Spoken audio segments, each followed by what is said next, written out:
Are you someone who's looking for the best family car today and you're interested or thinking about buying a Toyota Avanza? Well, you're in the right place because today we're gonna be talking about the different variants of the new Toyota Avanza, and by the end of the video you will find out which one should you buy. I'm personally very excited about this, so just sit back, relax, and enjoy. Here we go!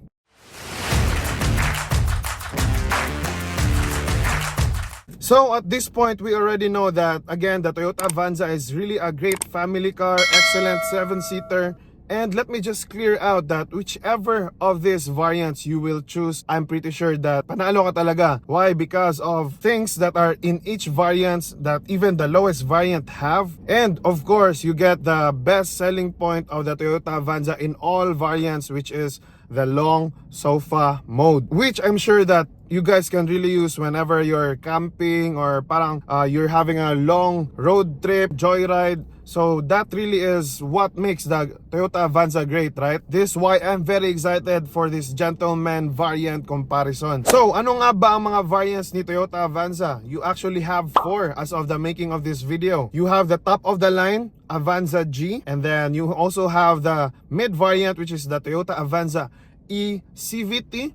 And then the third one is the Toyota Avanza E manual transmission. And lastly, you have the base or the entry-level Toyota Avanza, which is the J variant. Actually, when I was creating the Toyota Avanza review, I was really excited to talk about the J variant or the base or the entry-level variant. And later on, you will find out, because at that price point, guys, you're getting really a lot. It's not every time that you get so much out of an entry-level car or variant, right? So let's start with the engine. Only the Toyota Avanza G, top of the line, has a 1.5 liter engine.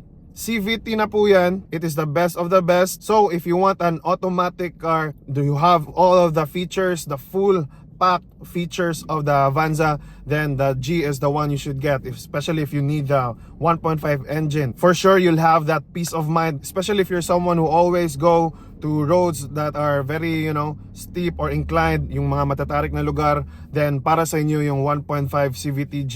But if you're someone who doesn't need the 1.5 liter engine, then I think you'll be really thinking hard about these lower variants. The Avanza E CVT, Avanza E manual, and the Toyota Avanza J, all of them have the 1.3 liter engine, which is, you might think na parang kulang naman yun, or parang bitin, or parang hindi masyadong maganda yun for a big car, diba? I'm gonna flash on the screen the torque and the maximum outputs of these cars, and I'm pretty sure that it is enough naman as long as you don't overload or you don't parang hindi ka masyadong nagkakarga ng too much na mga gamit. Then I believe with the torque or the power output of the Avanza 1.3, I believe that it will be more than enough, especially if city driving ka lang, daily drive with your family, hatid sundo ng mga kids. Then 1.3 or the E and the J variant will be good enough for you. Number of cylinders, they all have 4 cylinders. Naka-inline 4 po ang lahat ng variants natin. And then punta naman tayo sa front fascia ng sasakyan. All of them, guys, can you believe this?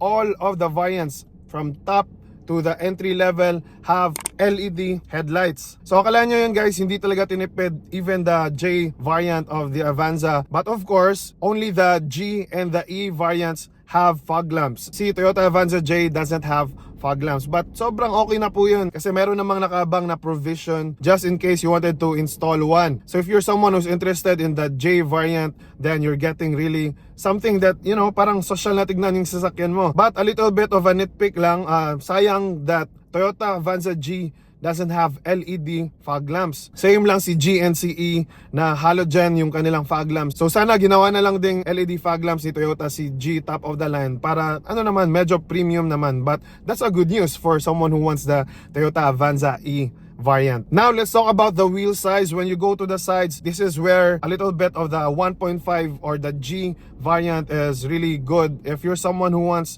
to have a car that is medyo may confidence ka pagdating sa mga baha or mga lubak, then the G variant is for you because it has a bit higher of a ground clearance with 190 millimeters because of its bigger or larger 16-inch two-tone alloy wheels. For the E variant, so medyo bababa na yung ground clearance mo, but I guess not that much. So sa E variant, guys, you have 15-inch alloy wheels. Hindi siya two-tone, single, ano lang siya, monotone lang siya. I believe the wheel design is good enough. And for the J variant, you only have 15-inch steel wheels, pero may hubcap naman, so hindi masyadong halata. So again, if the ground clearance or yung itsura ng gulong is a big deal for you, so at least you know that. Pagdating naman sa kanyang side mirrors, guys, is what I love so much. Both for the G variant and the E variant, napa-power retract po siya, auto folding po siya, which I really love. Both the G and the E variant also have turn signal or repeaters. Ang kaibahan lang ni G and ni E variant about dun sa kanilang side mirror is meron pong blind spot monitoring si G variant na wala sa E variant. But for me, honestly lang the E variant is really good enough that I'm very happy that the mid variant has this feature for the Avanza. And of course, for its price, that is something naman that you won't be able to enjoy with the Avanza J because it doesn't have power retract or auto fold, but you definitely have the power adjustable side mirrors. So, pwede na rin. Let's continue on with my favorite part about the features, guys. Reverse camera and backup sensors. Both the Toyota Avanza G and E variant have reverse camera and backup sensors, which yun nga, mid variant for the Avanza is really good, guys. While unfortunately, the J variant won't have those. You might want to install them by yourself. Medyo bumabawi naman si Avanza J in terms of keyless entry, security alarm, immobilizer, and can you believe this? Speed sensing door locks. All variants of Toyota Avanza have speed sensing door locks and all the other cool security features that I mentioned. Sobrang panalo nun, guys. Speed sensing door locks and keyless entry for the base entry level or the mid variant. Oh my, that's really great. So yeah, pagdating naman sa instrument cluster, difference lang nila, si G meron siya nung LED display sa gitna, but all of the variants have analog speedometer and tachometer. For the infotainment display, both similar pa rin. G and E variant, they still have similar touchscreen display. 8-inch Android Auto, Apple CarPlay capable, Bluetooth, meron po niyan. And dito lang medyo sad pagdating kay J variant. Medyo simple lang talaga yung kanyang display unit or touchscreen dito sa gitna. But if you're someone who doesn't care about the Apple CarPlay, Android Auto thing here sa gitna, you just need a radio, you just need music, then I guess you'll be fine with the J variant. Now, if nalungkot ka doon para sa J variant, bumawi naman si Avanza J variant pagdating sa aircon controls. Yes, all of these Avanza variants have digital controls on their aircon. So, di ba, napaka-social na nun. Hindi masyadong halata na entry level yung Avanza mo. And then, pagdating naman sa pag-start ng sasakyan, of course, I always say medyo social nga yung feeling pag naka-push start button yung sasakyan mo. And the Avanza G top of the line only has that feature. Si Avanza E tsaka si J don't have that. You use key type ignition. However, that is something that is not a deal breaker as well. You can always start your car with your key type. We've been doing that for years, so no problem at all. And lastly, pagdating sa features, ito nga yung laging sinasabi, big deal sa akin, yung Hill Start Assist. Ito, guys, can you believe it? Good news.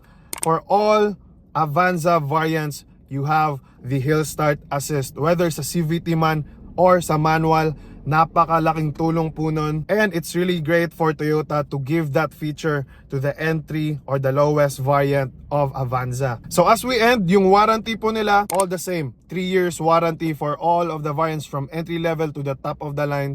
You just get 3 years of warranty. So that's also good to know.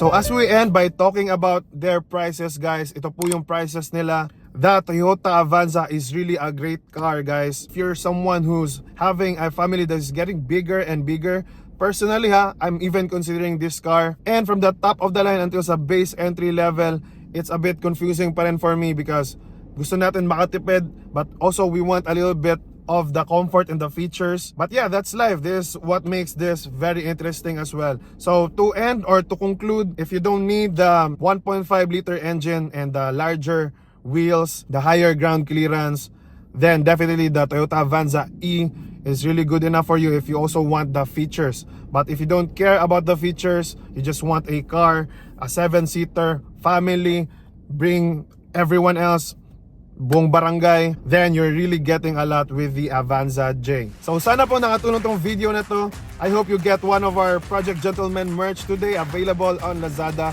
and TikTok shop. If you could get one, that would really be great. Thank you so much for watching. This has been Ronnie with Project Gentleman, reminding you that real men love God, and when we seek God first and make Him the King of our lives, all of these things will be added unto us. Thank you so much for watching. I can't wait to see you in this next video right here.